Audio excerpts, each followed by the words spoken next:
Alright guys, so I've got Nike here today and I want to talk about how we do unspoken commands. So Nike is going to be a service dog, and so what we're eventually going to have her do, which we just started this yesterday, so she's brand new to it. What we're eventually going to have her do is, like, when the owner drops her keys, the dog is going to bark. I guess the owner's hard of hearing, right? So when drops her keys, Nike's going to bark to alert her that she dropped her keys. And so there's multiple components here. First, you have to teach the dog to bark, on command, and then later we've got to adjust that to when the keys are dropping. Now, you might want to do something similar. You might want to have your dog bark when the keys are dropped. But that's not the only way that this can be a useful concept. So what I mean by that is you might want your dog to do something when the doorbell rings. Maybe you want the dog to go to his bed when the doorbell rings instead of barking like crazy at the door. Maybe you want your dog to wait when it arrives at a curb. Maybe you want your dog to, I don't know, maybe you want your dog to, like, twirl around when your spouse says a certain word or whatever. There's a process to doing that, and so not all commands have to be verbal. Now in the beginning, we make them verbal and even, like, might use a little hand gesture. So she's kind of new to barking. Speak. Good.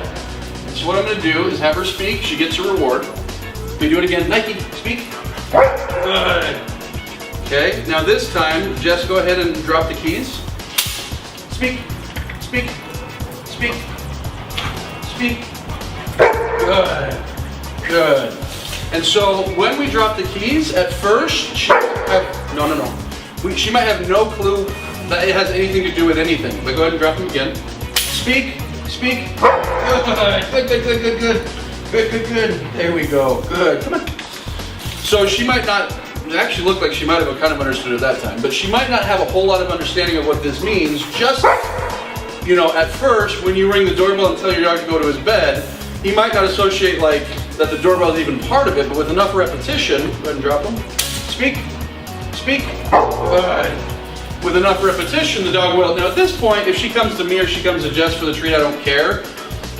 Because I just want her, like, understanding the second those keys drop, start doing something. Go ahead and do it again. Speak. Good, good, good. Come on. Later on, we'll refine it. We'll do it more one person. Right now, we're doing this mostly for the timing aspect because we're trying to, grab a reward, drop the keys, give a command all at once, and we're just kind of helping each other with the timing aspect. Go ahead. Speak. Good. There you go. She's no dummy. She's starting to get this really quick.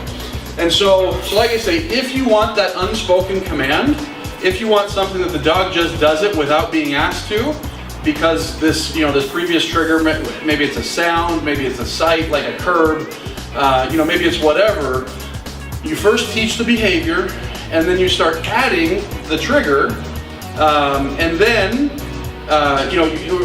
you add this cue while you're also saying the command, and then eventually I'm going to not say it. In fact, go ahead and drop it. So that time I didn't have to say anything. You just did once yesterday, right? Yeah. Okay, yeah, I was just trying to say, she seems a little bit, maybe she's not that smart. Can't give her another treat there because the keys are still dropped. Good girl. And so like I say, if you want, no. And so there I'm gonna, like, kind of discourage that because, nothing had happened. The keys hadn't dropped. And so like I say, you first teach the command, and then you start removing your help from the command, and then it's just kind of that cue, whatever it happens to be. Keys dropping, curb approaching, doorway, doorbell, whatever it is, that's how you do something like this. So this dog's picking up on it pretty fast, so hopefully she'll really have this down here pretty quick. So thanks for watching.